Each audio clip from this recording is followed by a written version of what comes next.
Hello everyone, welcome to the Bitcoin and blockchain meetup. We'll run this in English because we have visitors from abroad. So this meetup in this format started in 2015 when the banks were closed. Actually, the Bitcoin meetups were happening before that for 6 years in different formats.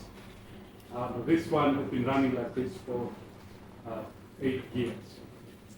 So if you haven't actually found us on meetup.com, please go and register there, because that's how we communicate with you. All meetups are announced there, as well as on social media, but really all the meetups are on this page. So later on, please take a picture or the QR code, and from that page you'll find out about our social media, our Discord, Slack, and so on. So today we have some beer. It's free for you. We have some pizza arriving at 9. All this was paid by you guys in 2015. So you paid with Bitcoin donations, and we just kept them. And we can keep running this meetup forever. And that also covers the cost of the venue and so on. So I would like to introduce the people who are co-organizing this meetup. So we have Natalie Peyote back there. She's a software developer. And we have Andreas Kouloumos, also software developer. And Annie, who will be running the panel today. Annie is an independent businesswoman, maybe, in sales and blockchain. And before I ask Annie to take over this, I'd like to introduce one of the panelists. The panelist is this guy here. This guy works for McDonald's. You may have seen this meme on the internet where a guy is wearing a McDonald's cap. He's asking whether you want fries with this. And this usually happens when the coin you're invested in goes to zero. So a lot of the jobs, maybe half of all the jobs in blockchain ended up here because a lot of tokens, ICOs, NFTs, they went to zero. A few of them were scams, others were just misguided. A few others, they were a solution to a problem that never existed. They never had a product market fit. A million ways. A guy was recently, or a CEO was recently condemned, or he's going to prison soon. Another CEO yesterday, he resigned, you may have heard. So this is one of our panelists. So you see these guys here, but there's also a lot more that they never made it to the panel because they got involved in the wrong project. Or all projects, or many projects end up here. So this guy represents the McDonald's job. All right? So, Annie, please take over. Thank you.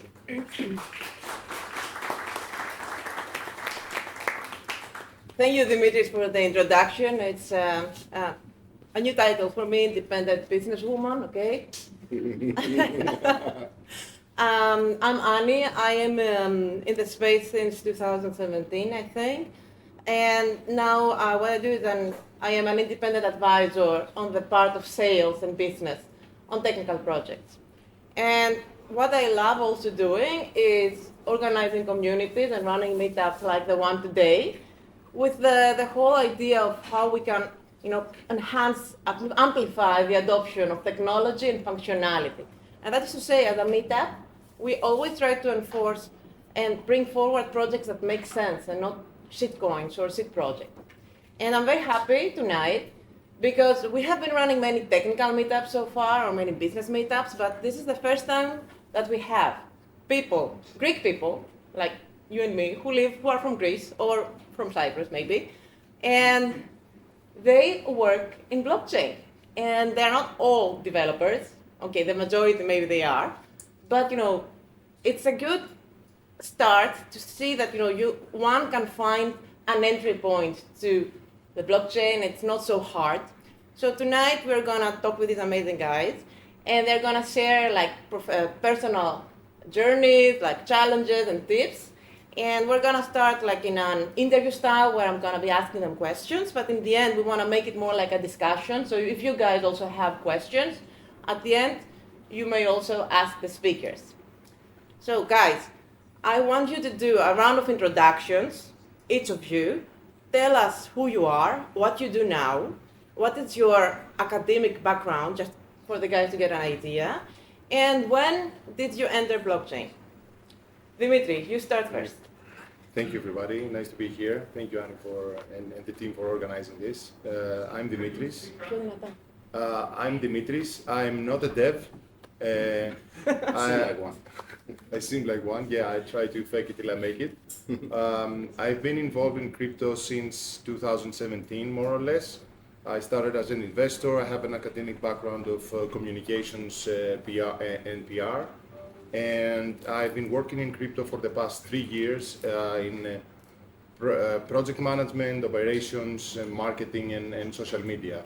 At the moment, I'm working for a DAO that's called DList DAO. It's based on Solana. We've had a long course of DAO adventures over there, and I have cherished every moment there. And we're also organizing for the second year in a row our DAO conference, which is here in Athens. It's called Athens Dow X, and it's happening later in December 9th and 10th. And we're very, very happy to bring more and more Greek people to discover Web3, working in Web3, and the beautiful world and crazy world of DAOs. Thank you. Hi everyone, I'm Evangelos Barakos. I studied computer engineering and got my first jobs in machine learning, software engineering, traditional Web 2.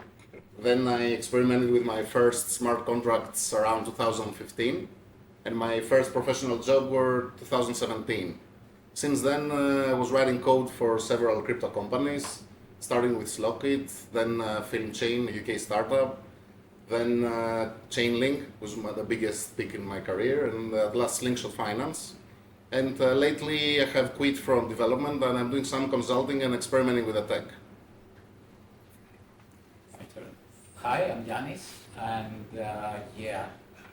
I was working at academia before I entered the blockchain space. I was really bored, like it's a very boring space. You don't need to do any of that, you don't need to do a master's to have a PhD, you can just like go and just do Web3. I wasn't even a dev, so I started, like I just found out about Bitcoin back in 2015, I guess, something like that, and then I wanted to get a job in, like, it wasn't Web3, but then it was blockchain, and I was very lucky because I was living in a city where there were a lot of Bitcoin fanatics, I would say, and they had like nice meetups like this one. So they were inviting people from Bitcoin Core, like they were talking about Bitcoin, Lightning Network, which was something very new back then. And but it was very hard back then to do it because you had to be a cryptographer or something, or like a ninja developer. So one guy came there to talk. He was doing something like he had a project on Ethereum mainly about oracles, like software components that bring data from the outside world to the blockchain. He told me, "Oh, do you want to join?" I said, "Yes, of course." I went to London and then I started working for blockchain projects. I've worked in a few like really well-known blockchain projects. I've worked in DeFi, Decentralized Finance. So I work for, let's say, Synthetics, which is one of the biggest DAOs, like DeFi DAOs out there. It's about synthetic derivatives. And right now... Guys, you have to speak louder. Yeah, sorry. Okay, you have to shout. Sorry, we don't have a mic. Okay, and right now I'm doing the same thing. I'm a smart contract developer, and I'm working for big DAOs, like a contractor for big DAOs in the DeFi space. Hi everyone, I'm Andreas. I've started working on blockchain on 2020 on a Greek startup. We were doing back then NFT ticketing on the blockchain. That was before I got orange pilled. So in the meantime, I got orange pilled, and I decided to quit my job and try to pursue a career on Bitcoin open source development, and more specifically to get a grant to work on Bitcoin Core full time. That didn't work as I was expecting, but I mean, you never know where the journey will take you. And so right now I'm working more on education. I work on software. I work as a software engineer at Chaincode Labs on some of their open source educational projects. Chaincode Labs, it's a non-profit that they're doing. I mean, the vision of Chaincode Labs is that they exist to support Bitcoin, and they're doing that in many ways. I'm working on one of those ways. Other things that they're doing is research and development on Bitcoin, and they also have some open source educational projects that try to create the pipelines for people to come and work on Bitcoin. And so I'm working on those projects right now. Okay, guys, I want to ask more like the technical guys.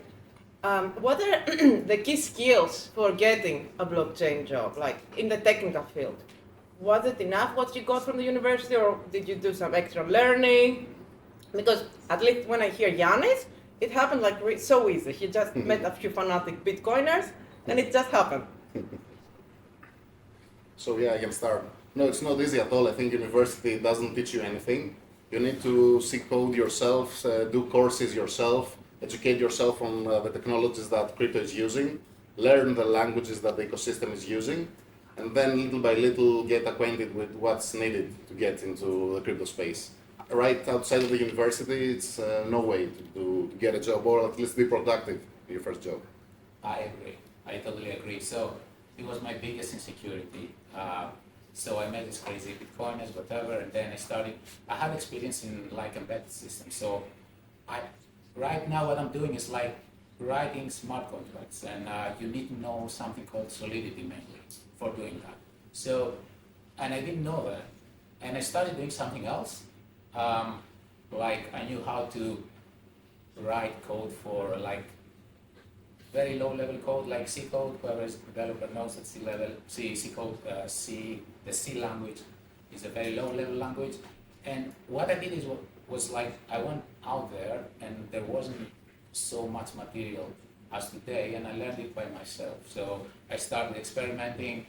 I found it so interesting back then. So when I was like finishing my job, I would stay there and just learn how to code in Solidity. And, it was easier and more difficult at the same time. So it was easier because like there wasn't so much knowledge as today, not so many sources. You wouldn't get overwhelmed. There were just a few tutorials. So it was also very hard to find them and very hard to find the truth. But at the same time, it was very hard because there weren't so many opportunities. There were just like a few projects, and you needed to go there and knock on the door and say, "Hi, I'm Yanis. I want to work with you." And you couldn't do it anywhere in the world, I guess. If you were here, you wouldn't be able to work for a Web3 company. I'm here and I'm working for it, so it's not a problem right now. But back then, I had to move to London to do it. You had to be in Berlin or New York. But now you can do it from here. You can do it from everywhere. Okay. University does some things good, and there are a lot of things that university doesn't help you with. Well, you're the youngest here. So. Yeah, I said that I got a job at 2020, but I recently got my degree a month ago. So I was studying at the Polytechnic here in Greece as an electrical and computer engineer. My experience with university is that you learn some stuff, but you have to hunt for opportunities by yourself. Right now, I think the pipelines for getting a Bitcoin, a job at the Bitcoin ecosystem and at the overall blockchain ecosystem, I think that they are better, but you definitely have to do stuff by yourself. On 2020, the reason that I got that job, I remember it was because I decided to go by myself at a conference in London, which had to do with, I was interested on EOS, if anybody remembers that blockchain. But I went into an EOS conference, and there I met some Greek guys. Well, it's all, I think, in this space, it all comes down, and in general life, it all comes down to serendipity. You create your opportunities. So you go to places, you speak with people, you do the work. The wise man once told me when I got into Bitcoin that do the work and good things will happen, and I think that's with what I'm going on. I'm moving forward. And so just to add this, you don't need to be a developer right now. Before that, you had to be a developer. You had to be like a super coder, whatever. But right now you can have experience in marketing, you can have experience in finance, whatever, economics, something completely. You can be like a content creator. There are jobs for everybody. That was exactly my next question, because talking with Dimitris, and that's the amazing thing of today, that we have people from different blockchains. And I wanted to ask, like, entering a DAO, and especially you're on the marketing side, does the DAO provide the tools and the community for somebody to get on board easier? Because you also mentioned like a hackathon, so... Yeah, so DAOs are a very peculiar beast. They've been around for a couple of years now.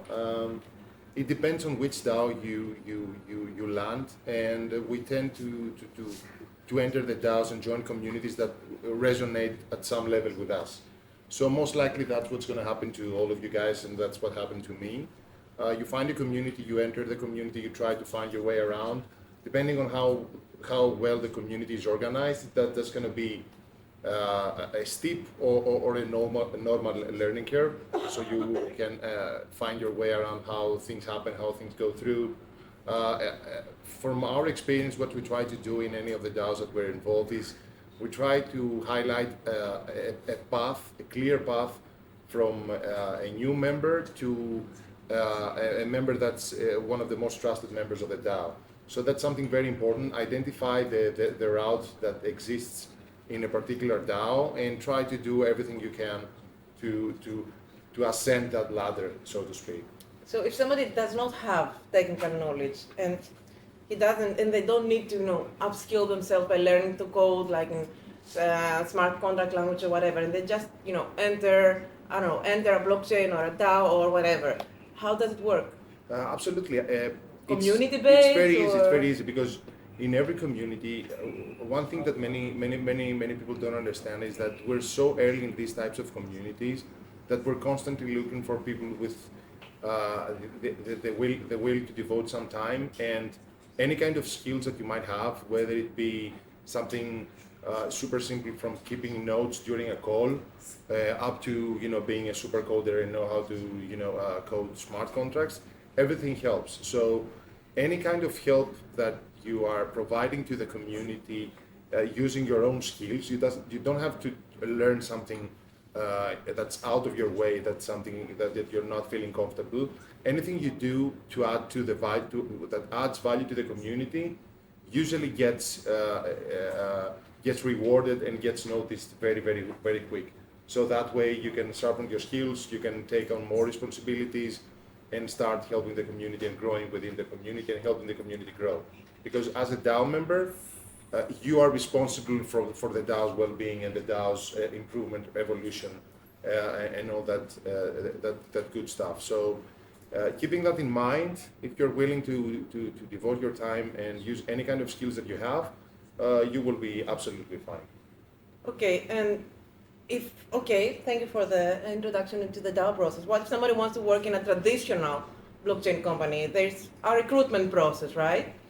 And is it a long one? Is it an easy one? What is it to your experience? How does it work?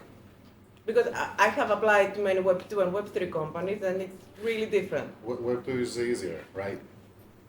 You tell me. I want to add something to the non-tech jobs. They're not that easy in the Web3 space. If you are around the product, like you are product owner, manager, community manager, you need to understand high-level technical stuff. So it's not that easy compared to other Web2 stacks or other jobs. If you do HR or admin, might be easy, but Web3 is hard in general. Yeah. I think it might seem hard at first, but if you like the community that you joined to the extent that you took the effort to join the community, besides holding the coin or just being an investor and keeping that altcoin, that shitcoin, whatever you want to call it, if you did the extra step to join the Discord and you ask around and you're willing to know things about the thing that you essentially put money in, I'm talking about the case that you invested, right? So for me, it comes much more natural that you learn about the thing, the product, the project that you're representing, you're joining. So it might seem hard at first, but you need to educate yourself, and most likely you have educated yourself a little bit before you even joined the DAO or the community. Yes. If I can add something to that, at least from my experience, if you're expecting to get paid from day one, that's not the case. Yeah. From what I see, Sure. you have to put the time. So this you have to manage that. You either do it part time as you have your full time job and you're doing that on the weekend or your extra hours, but you need to put the work to get at the point that an offer will come, somebody will come. You will be able to knock at door and ask for an opportunity. And at least developer-wise, what I've seen with Bitcoin, because a lot of projects, most of the projects are open source. As a developer, it's easier if you don't have that expectation that you need to get paid from day one. You can find a project that you're interested for and clone that GitHub repo, run it locally, do some changes, start using that product, and start making contributions. And when you start doing contributions, you'll start becoming part of that community. And for a lot of, again, talking about Bitcoin, I'm not sure what I think the situation is similar to the whole blockchain space, but a lot of companies are built on an open source base. So you contribute to the project, and then you might get employed by that company, from that company or by another one. That sounds very risky. So you mean that I have to work for free for a couple of months, and then I might get employed? When I say might, yeah, and nobody, nothing is sure, right? It's the same. At the start. The thing is that it's Web3, it's crypto, okay? It's something very, very new. It hasn't even found its value, representative value to the public space, to the world. So one of the good things about being early is that you might find yourself something really, really valuable, a good job that you can land on, but you need to risk something. So risking your time, I think it's one of the lowest risks that you can take. Mm-hmm. And you educate yourself in the process, and that's education and experience that you get, and nobody can take away from you. So even if joining one DAO or contributing to a repo that doesn't get acknowledged, which most likely does get acknowledged if you're contributing to an open source repo, because when a need arises for a team, for a core team, to find someone to help, and trust me, it always does, because things move so fast and you always need more people especially if you want to scale, they will see who has contributed in the last X amount of time. That's not something that you can hide. Same goes with your activity. If you enter a community, no matter how large or small it is, if you are active, and the people that are active, you can see them, because the teams, the team members, the core contributors, the founders, they are every day into that space, that playground, let's say. Also, they see who's active, they see who's contributing, they see who's helping. So it's not about working for free, it's about being noticed, and that doesn't take long. But you have to devote the time, and most likely it's going to have to come out of your spare time, your personal time, because you either work in a full-time job in Web2, or you have to make a living somehow. So you have to burn the candle both ways for at least a while before something gives. Okay, but I understand that there's one way to get in blockchain and through community work, but there should be, like, I see the job opportunities on LinkedIn, on crypto job hunt.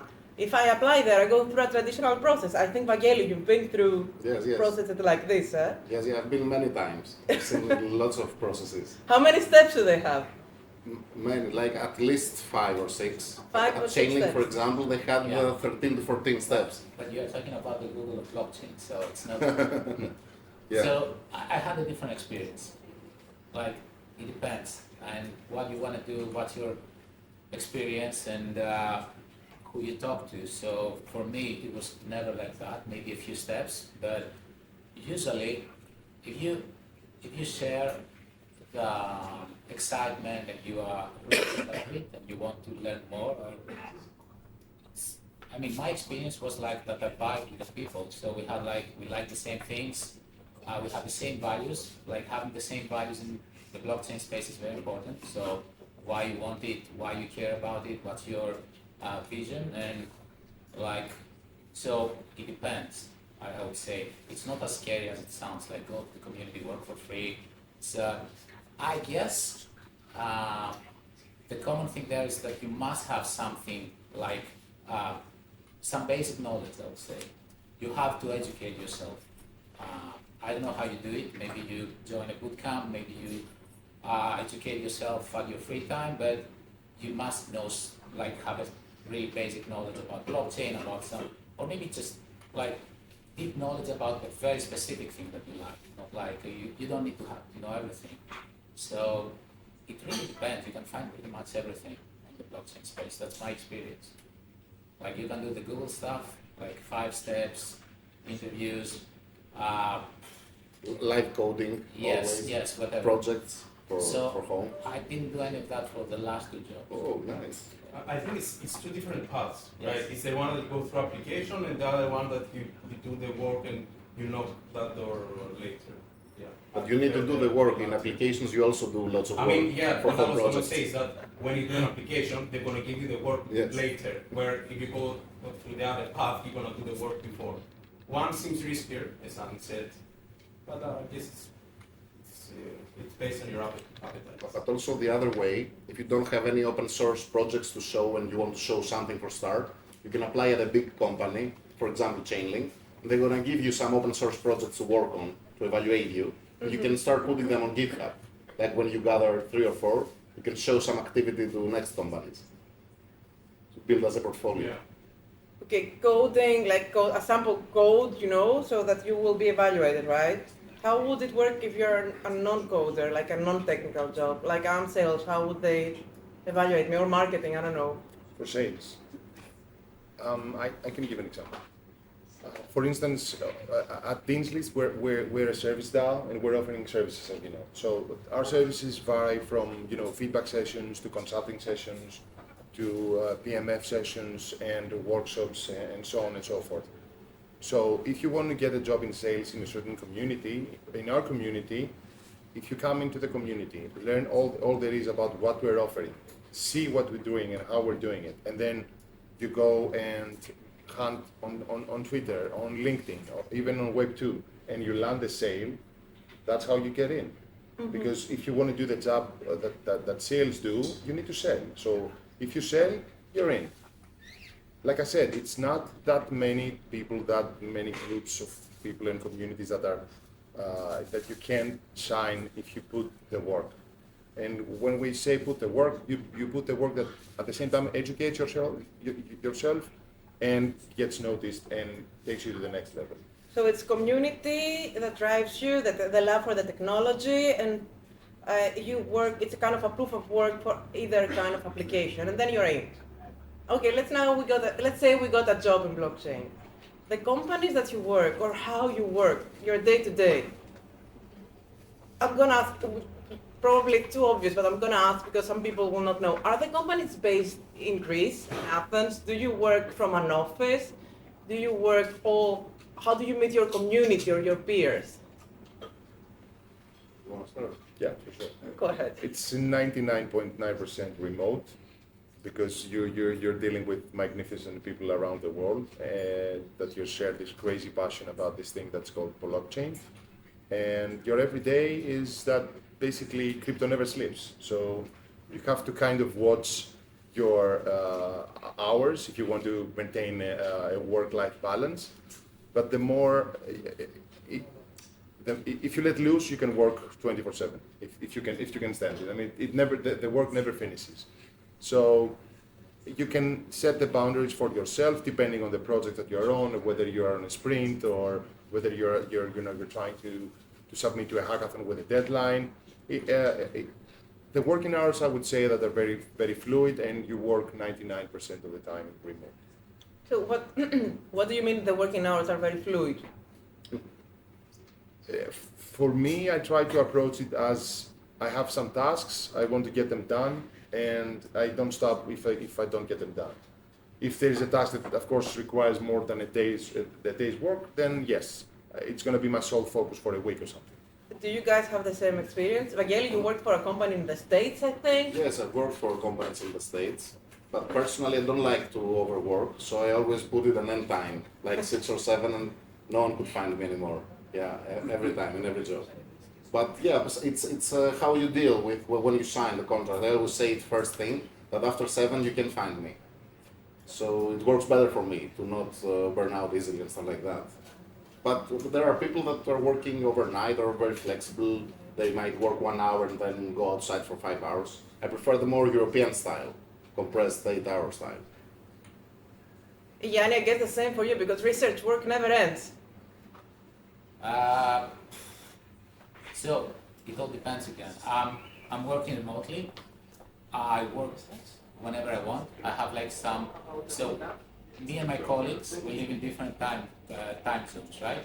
And I had this before. So this is very tricky. You can easily let yourself work during the wrong hours that don't work for you, and maybe you get tired, you get burned out. It has happened to me. Like the moment I wanted to just go out or call it a day, then my Australian colleagues would wake up and they would just start talking. And also the American colleagues would wake up later than me, so they wanted to, when I wanted to have lunch, they wanted to discuss or have their meetings, so it can be very tricky. But right now, I choose the time when I want to work. Like in the morning, I'm not a morning type, so I just go out, I go to the gym, I do my stuff, and then during lunchtime I work, then I take a break, and maybe I work a bit later, and that's it. So the people that work in Web3, they understand it, and you must find that people that have the same mindset as you. So this is very, very important, so you communicate well and they understand you, and they can understand that if you're not available, they won't say, oh, why he's not working, because they know you're gonna deliver what you have to deliver, and maybe you do it on your own time, or maybe you want to work during the weekends or whatever. I don't know, but at the same time, you must make sure that you are this kind of person that can do it, like can work on themselves, and you can stay at home, or you may prefer an office, you may prefer like regular working hours. So I think the first step is to understand yourself and what works for you. Because I'm doing it, but at the same time, I'm not a person who has like a lot of discipline. So sometimes I'm really struggling. To add something on this, is that if you have in your team many people in the West Coast, San Francisco, California, it will be hard for you. Because these people wake up 6 p.m. our time, like 8 a.m. for them, it's 10 hours difference. So they drink coffee and you start communicate after 7. They can communicate before that. Yeah. So if you like to finish work early, try to avoid the West Coast, San Francisco. Okay, the good and bad things about fluid times, huh? Yes. But I just want to ask, are you guys like full-time employees or contractors, or how does it work? Like, I know I am a full-time employee, I get this much money at the end of the month, or I'm a contractor, I get paid by project. How does it work? In my case, I'm a contractor and I get paid by the month. In Bitcoin? No, Mm-hmm. in dollars. So is it like the same amount every month, or is it depending on the hours you put? This job is relatively new, so it's from what I see. I mean, it didn't change. So I mean, it's a relatively new job, so I haven't had changes in my paycheck. I don't have a lot to say about that. Because this is also really important, because we are, the majority of us are, Greek citizens, so the whole taxation thing and how we get paid is important. Like, do you have to get hired by an American company? Are you paid in dollars, in euros? in tokens? How does it work? Are you paid in, I don't know, shitcoin or Bitcoin? Well, you can find all the flavors that you mentioned out there. You can choose to be paid in stable coins, you can choose to be paid in NFTs, you can choose to be paid in royalties, you can choose to be paid in Bitcoin. It really depends on the agreement that you do, and given the legality and the taxation that you mentioned, almost nobody has figured out here in the EU how it works and how it goes down. So the most usual formula that I've seen in terms of people that live in Greece is that you have to have a company and you invoice for that, and then you can use your funds in the Greek banks, and you pay your taxes, and you're all good to go, even if you're paid in stable coins. That's the most normal formula that I know at the moment. Do you guys agree with that? Yes, all things exist. You can get paid by different kinds of money, fiat, crypto, in different ways, and handle taxation your own. I guess you have a great accountant, eh? It's very complex. For everyone is different. Depends on other things in accounting, like what you have, what are your goals. Doesn't gets an end by just the job itself. You need to see your properties, so it's a taxation problem. But in general, you can make all the agreements, like super legal ones in Greece, blockchain, or super sketchy non-legal. Or you choose the flavor. You choose the flavor and you do it. It depends on your risk appetite. So you may like Bitcoin, you may like Ethereum, you may like shitcoins, whatever. So it's the same. And I think this is the hardest problem I faced in the blockchain space.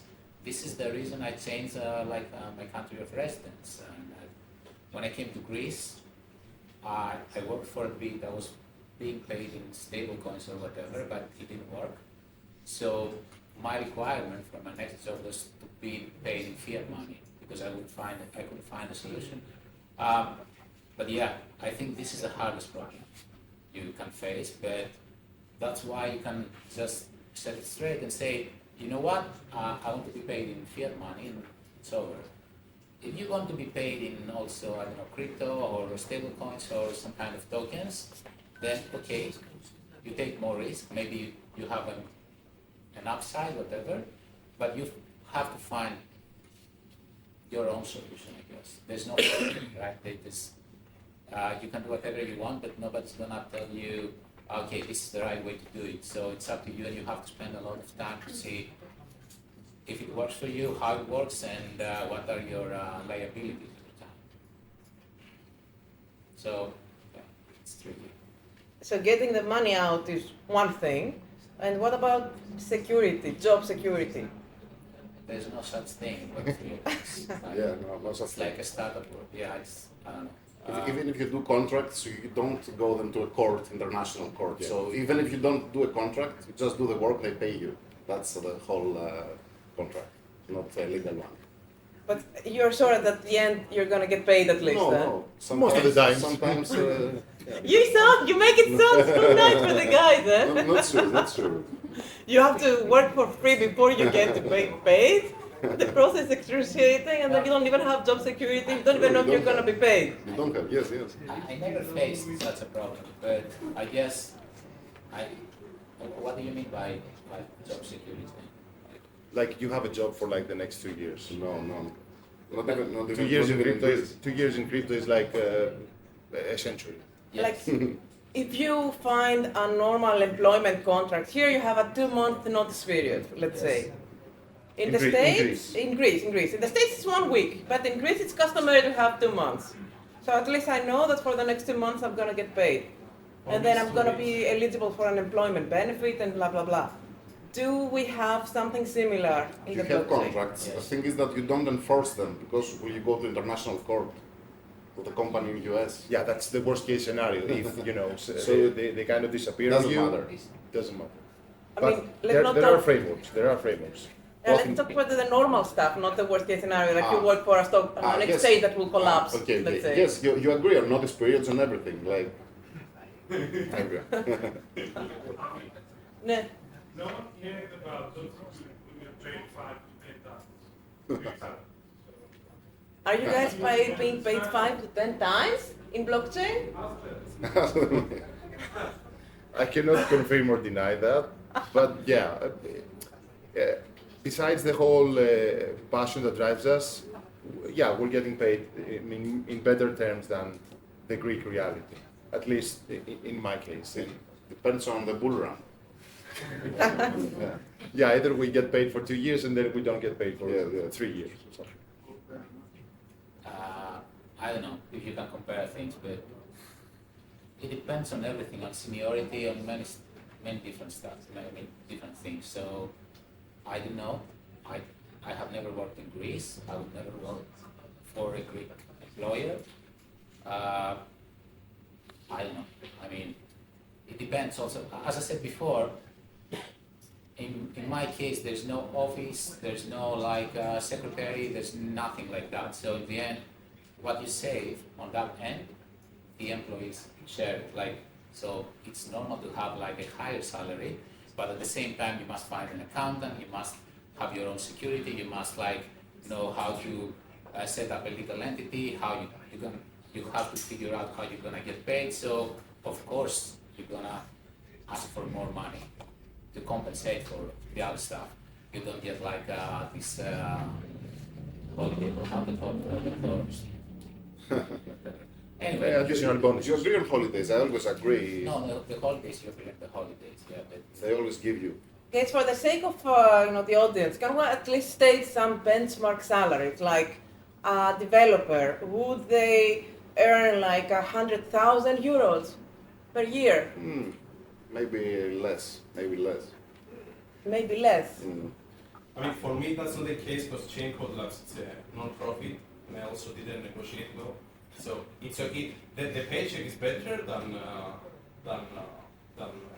salaries in Greece, but I'll definitely have some room for improvements.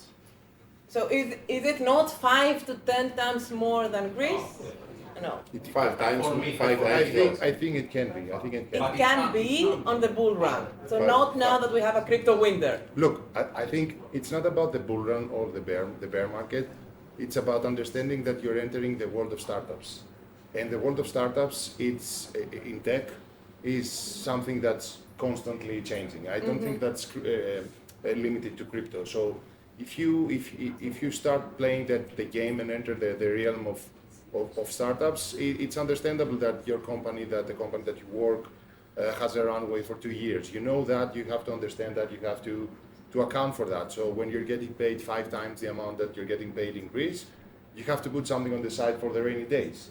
And at the same time, the good thing with remote work is that you most likely will be able to do more than one job at a time. So that can compensate with, losing one job and then focusing on the other or hunting for a third one. But all in all, maintaining a normal work-life balance, of course. Yeah, but during the bull run, VCs pour like 100, 200 million startups, so they hire everyone. So you can negotiate good salaries at this point. Yeah, that's the trick. Evangelos, you, at least on your profile, it says you changed many jobs, right? So you went through many projects. I mean, that's great because you gathered all this experience and now you work as a consultant, right? Yes, but yes. Why did you do that?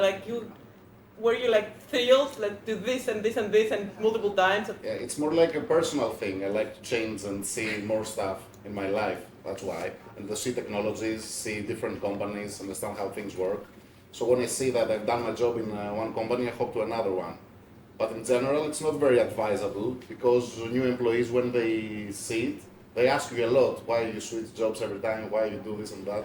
They prefer people to switch jobs around 2-3 years.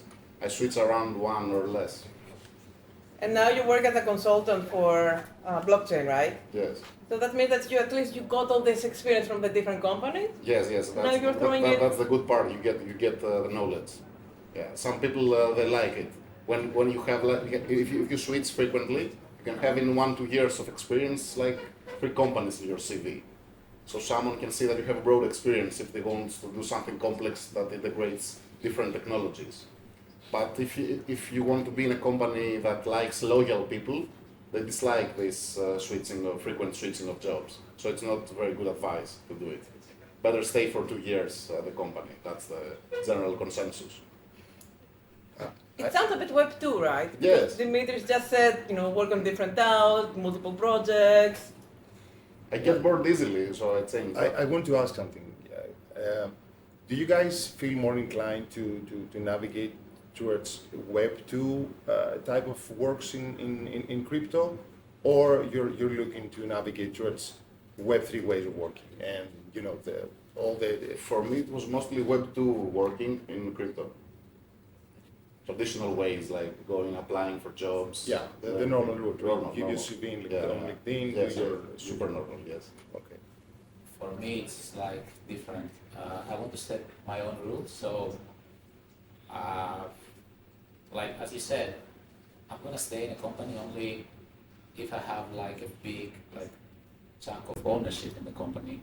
Otherwise, I'm gonna most probably leave for something else. So, and you can do it in crypto, and you can leverage many things in crypto. As you said, okay, maybe if you get a job in Web3, you won't get a super high salary, but there is no ceiling, as Dimitris said. So it's up to you to do what you want to, to determine your salary. You can do many things, as you said. You can have many jobs. You can be in many projects. You can invest. You can have. You can join early stage projects very easily, and you can maybe own 10% of the company. So you can do pretty much everything. That's why I like it, because you get to set the rules. You decide how you want to work, how much you want to make, how much you want to work, and it's very important for me. So it's like you're designing your own career, right? Yes. How do you get the tools and the skills to do that? It takes time, I would say. So now I'm experienced and I know this. I know people. I know how the space works. But in the beginning, it wasn't so easy. I didn't know how these things work. I didn't know what stock, equity and options were. I didn't know what it means to be paid in tokens or how you negotiate. So now I know it, and it's much easier, but it takes time. You need to put effort to try. So just be motivated and let the time be your ally, I would say. Yeah, I could stand behind that. I mean, let the time be your ally, especially in the Bitcoin ecosystem. What I'm observing through for all the previous years that I was trying to pursue, what I was trying to pursue was that you see people that, because what I didn't say was that a lot of people on Bitcoin, because Bitcoin, and I have the perspective of Bitcoin, the rest of the panel has a different perspective, but Bitcoin, VCs are not pouring money into Bitcoin. Bitcoin only VCs are a relatively new thing. It's a relatively new thing for the last couple of years. So there is not a lot of funding. There are not a lot of companies, there are not so many opportunities. And a lot of the people that were working on Bitcoin the previous years were working on Bitcoin open source project, which a lot of the times this means that you're getting paid by grant, which is a different career path than working on a company. That was what I was trying to do. I still have that in the back of my mind, but that's not what I'm getting paid to do right now. So, sorry, that's my train of thought, what I was saying. About working a grant? No, why? There is not a lot of money pouring into Bitcoin. Anyway, I will come back to that later. You will come back. I also wanted to ask you, because based on what these guys say, you started the track that we have with the Meetup, which is the technical one, the BitDevs, the Socratic seminars. I would just say I initiated it, but if it wasn't for Dimitris and Andreas, who are here, and George, which is not here, we wouldn't start that.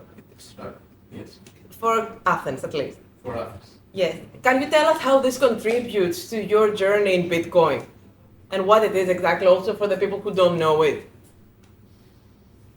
how does it contribute? What it is first. I mean, BitDevs is something that is a relatively new initiative that we are doing as part of Bitcoin and blockchain Athens Meetup, because we wanted to do something that is more Bitcoin focused and more technically oriented. So before summer, we started BitDevs. BitDevs is a community of people that want to participate and discuss on the research and development of the Bitcoin protocol and related protocols. So we are organizing meetups once a month.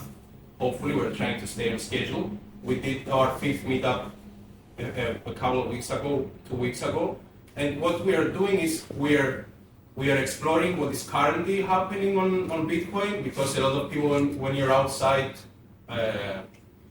is that expression in English? Let me say sort of when you're outside of it. Anyway, when you're outside of the ecosystem, you say, okay, Bitcoin is old, nothing happens on Bitcoin. But when we explore what's going on and what's in news and what are the developments, when we go to the BitDevs meetup each month, we actually get an understanding of what's going on, and at each meetup we try to discuss more in-depth and technical subjects. So all in all, what we are trying to do is give a path for people that are interested on Bitcoin, give them a path to get a better understanding of the technical intricacies, let's say, of Bitcoin, and understand that they can do things on Bitcoin, and they can, and that things are happening on Bitcoin in general.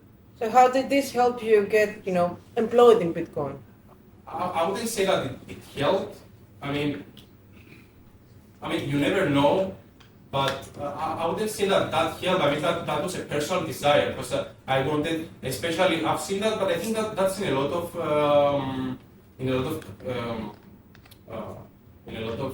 industries, that you want to talk with like-minded people, and organizing BitDevs was a way to get like-minded people together. And when you get like-minded people together, you do a lot of things, and serendipity happens. So that was, and it's a way, it was a personal desire. It wasn't, you could say that it was a way to give back to the community, because you're getting from that community, and I think that's true. And also in the whole Web3 ecosystem, that you have, because BitDevs is a resource for people interested on Bitcoin, and those resources, this is a local resource, but online, we talked in the beginning about pipeline and educational resources. Online, somebody created those resources. Somebody put the time, so paying it forward, you create another resource, and you create another pipeline for someone else to come into the ecosystem. So I think that's BitDevs, and that's what also the educational stuff that I'm doing at Chaincode right now. Okay, and what you hear, guys, is that the desire for everybody to be in the blockchain world is what brings us today. And I'm just, making it easy. Like, there's one thing you can do. There's the follow the meetup and follow the BitDevs Socratic seminars that happen every month. That's if you want to be in the Bitcoin. Another initiative I know is the hackathon that you guys are doing, part of the Athens Dow X, 9 and 10th of December, correct? Yes. And there's going to be a hackathon that will be inclusive to also not devs, right? It's not a hackathon. It's kind of a hacker house. Athens Dow X is a community organized event in the tradition of the Solana hacker houses. Solana hacker houses is one of the things that I think, in retrospect, galvanized the Solana community, especially after the devastating news from FTX last year. And these in real life meetups that happen all around the world helped bring a very, very strong and very passionate community together. And I think you also mentioned about the seminars and BitDevs and all that.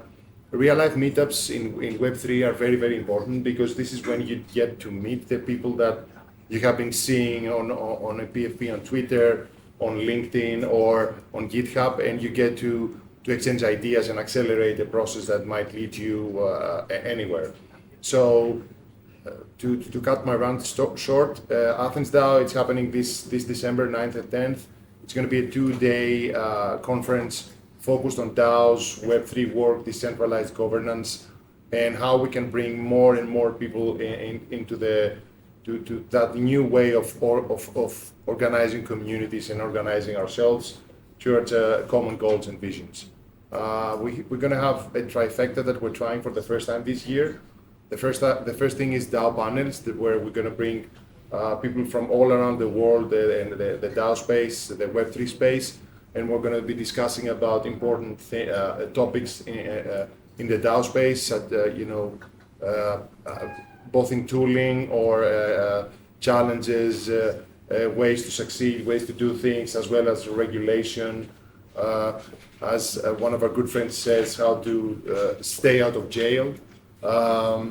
We're going to have the DAO onboarding process, which is going to be a beginner-friendly oriented workshop that's going to run throughout the conference, where we're going to be helping people, creating a crypto wallet, joining a DAO, making their first on-chain vote, understanding the mechanics and the game theory and how the whole DAO culture works. Mm-hmm. And we're also going to have the DAO Labs, which is the opposite of DAO onboarding, where we're going to tackle more important topics, more complicated topics that most likely we're going to touch upon in the panel. So the panels are the discussions, then we go to dive deeper in DAO Labs, and we go to welcome beginners in DAO onboarding. Amazing, sounds very cool. Yeah, it's success. Yeah, we had so much fun. And this year, I have to say, we're trying to open it up for the Greek community. We're aiming for double the capacity from last year. Last year, we had 150 people exclusively from abroad. And this year, we want to have 300 people, with 70% of them coming from Greece, students, blockchain curious people that we want to bring them into the wonderful world of Web3 and try to build something with them. And for me, a personal challenge will be that after Athens Dow this year in Greece, we see a couple of Greek-based submissions in the next Solana hackathon. Solana hackathons run throughout the years, more or less 2 or 3 per year, and they have prizes like $2 million total prizes for people that build apps that get rewarded, that finish in the first place. And we want to see Greek people and Greek teams coming from what we're trying to do here in this meetup today, in the meetup that we're going to have next month, to strengthen the Greek presence in Web3, because I think we have very, very valuable people and we have very great people that can contribute in Web3 in general. Okay, nice. So, Yanni, I think you want to say something? I want to add that meetups are also very important for finding work, both directly and indirectly. For example, I found my first job in a London meetup for Ethereum. I met the founder, we had good conversations, and last I told him that I'm looking to enter the crypto space. Okay. That's how I found my first job. This is how I found my first job. This is how I found my first job, right? And indirectly, many of us meet each other and connect and find other jobs, opportunities. Conference, and having this kind of conference for people interested on Solana in Greece, I think it's a very good opportunity. I mean, I said in the beginning that my first job, which was on another blockchain, I went to a meetup, to a conference in London, because I didn't know anybody, and I met in the elevator some Greek founders. Come Together, right? Yeah. Lazarus from Come Together. So yeah, go to conferences if you're interested in the project. Go to meetups. So guys, okay, I also want to ask one more question about working in DAOs and DeFi, because it's all completely decentralized, and maybe you two guys have more experience in that. How is work distributed if there is no fixed job description?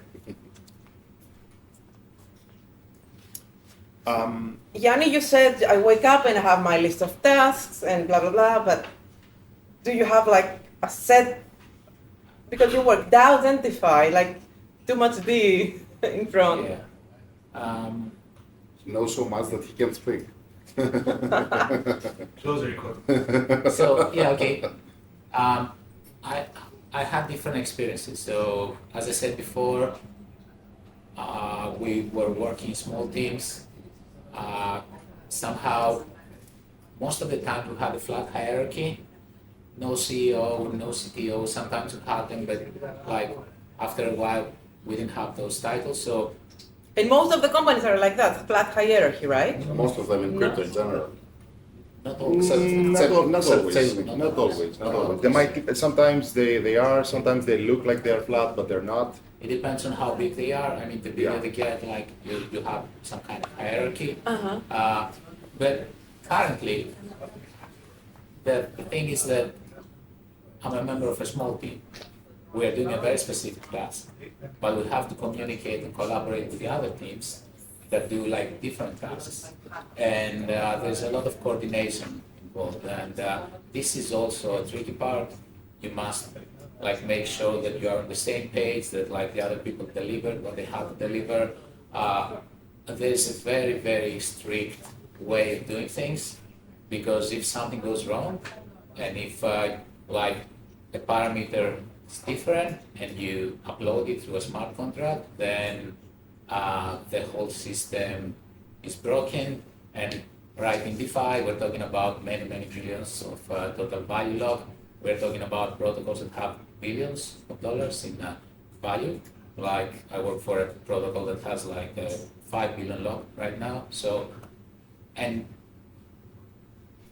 before, when you work for smaller projects, you just write code and you upload it, you get an audit and everything is fine and who cares. But when you reach such a certain level of maturity on a protocol, then the whole procedure gets very rigorous. So you have to communicate a lot. We have to get like permission from other teams. We have to give permission to other teams. Yeah, I mean, it's a bit different. Right now, my experience is different than the experience I had before. Okay. But sometimes it's very YOLO, so you just write code and you deploy and you just say, okay, I hope it works. You pray that you don't benefit profitable trading strategies. Yeah. Something like that. Do you have a different experience? Like how is work distributed?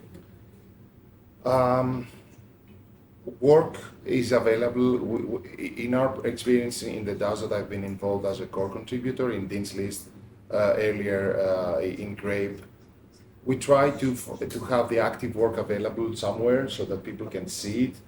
And one of the many lessons that we've seen is that you can't always rely to one person taking up a task. Mm-hmm. You can like delegate directly to one person one specific task, because you might be depriving the opportunity for other members that want to do that.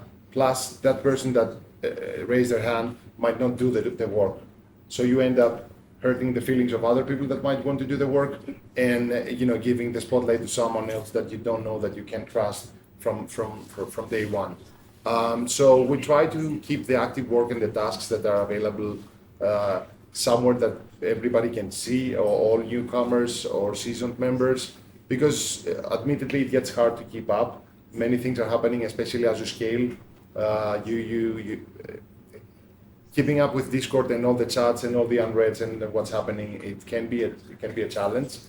And we try to keep everything available, and we try to complete the tasks. And in the process that we've come to build, we find the people that take their own responsibilities, take their initiatives, and they can apply themselves and finish the tasks and help the whole group.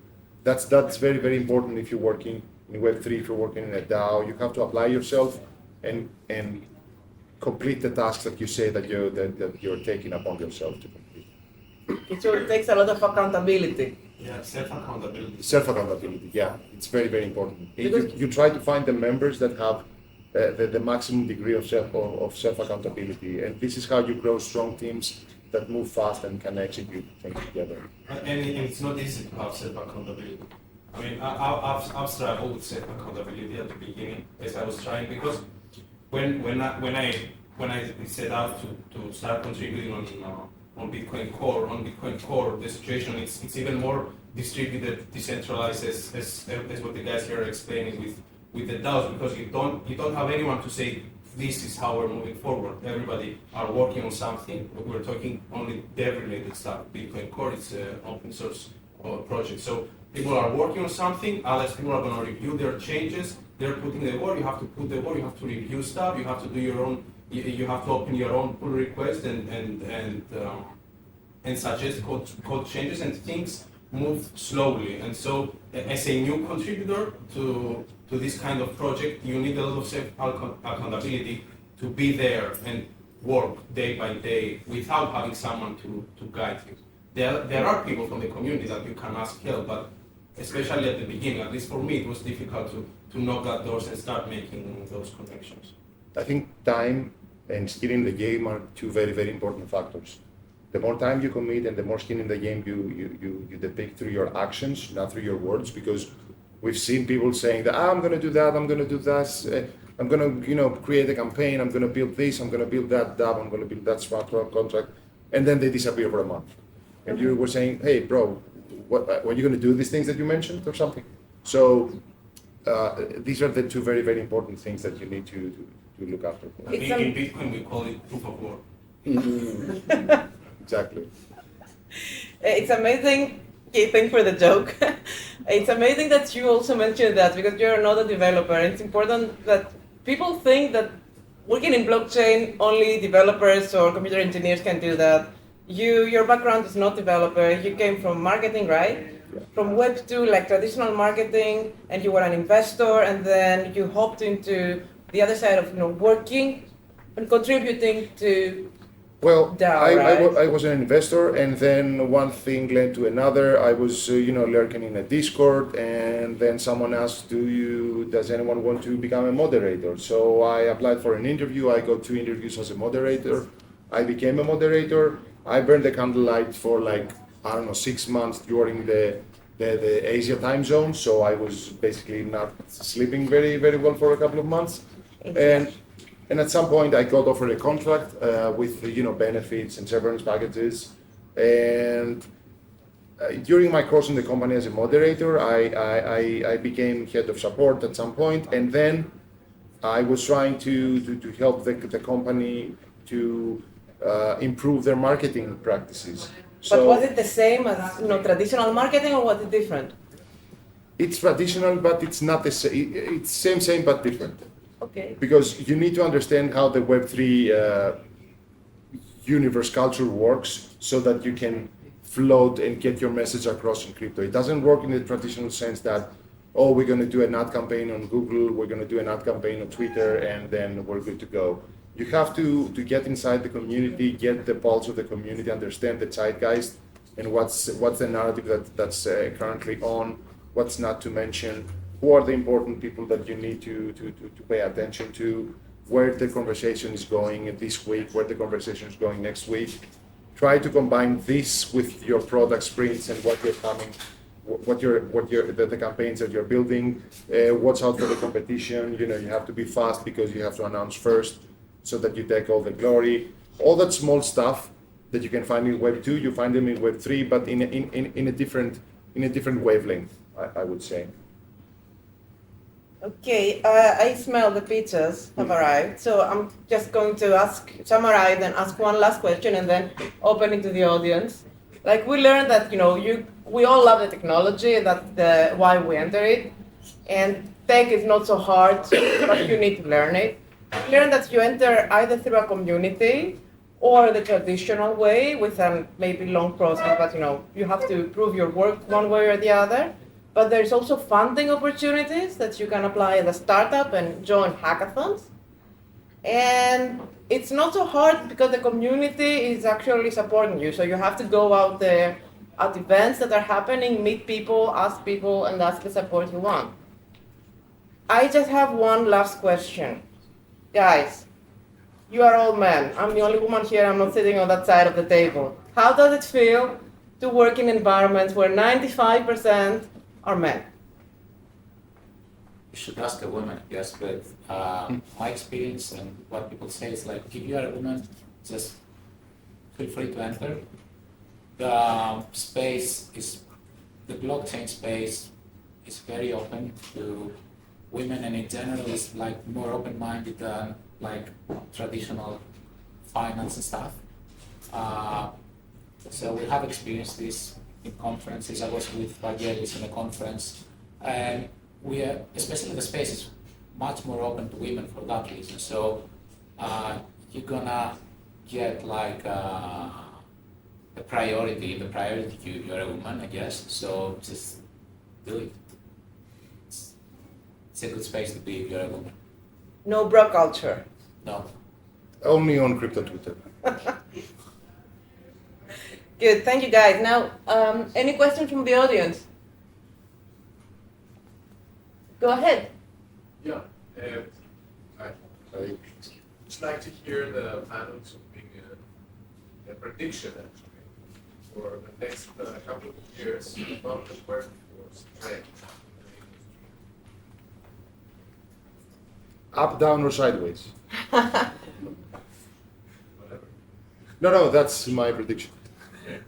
No, jokes aside, I think there's going to be more and more works in Web3 because it's a growing sector, and like I said, it's being in the tech startup, in the fintech startup, and we combined with an amazing ethos and amazing philosophy that more and more people discover and share, and I think that's only going to serve by larger numbers of people working in Web3. Personally.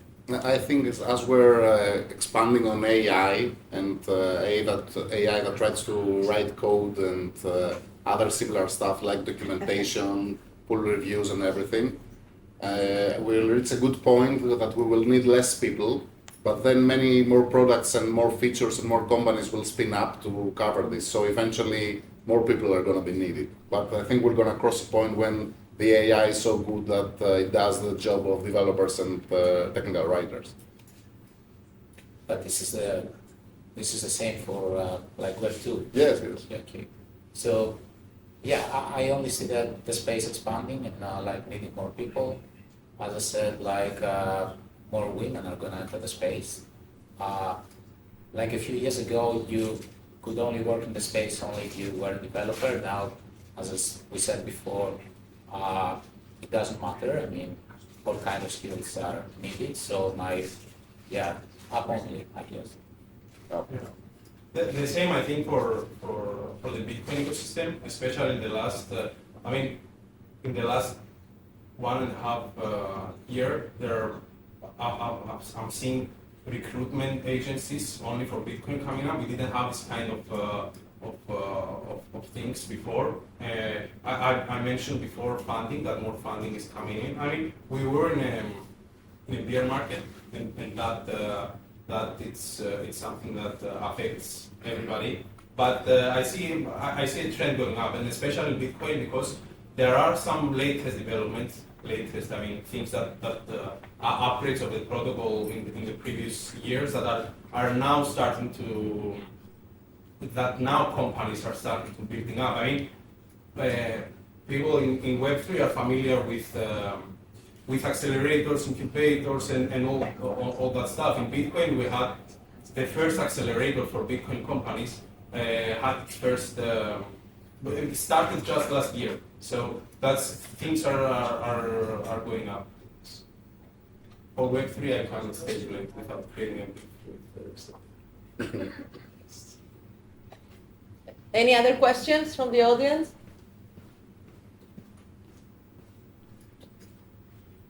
So should we work in blockchain or AI, guys? What do you think? Both. Both. Two jobs. Yeah, AI.